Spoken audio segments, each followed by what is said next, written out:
傻更更唔老練。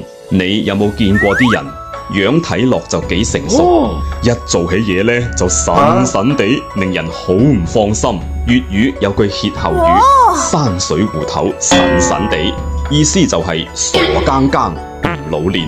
點解咁講？山水嘅芋頭點煮都唔腍，入口又硬又唔順喉，令人冇晒胃口。形容口感嘅腎係月字邊一個神，本意係指生嘅肉，古書都有記載嘅。但後來由於佢同單人旁一個神呢個字同音，於是一語相關，就變成咗呢個神神地，係用嚟形容人神志未定唔老練。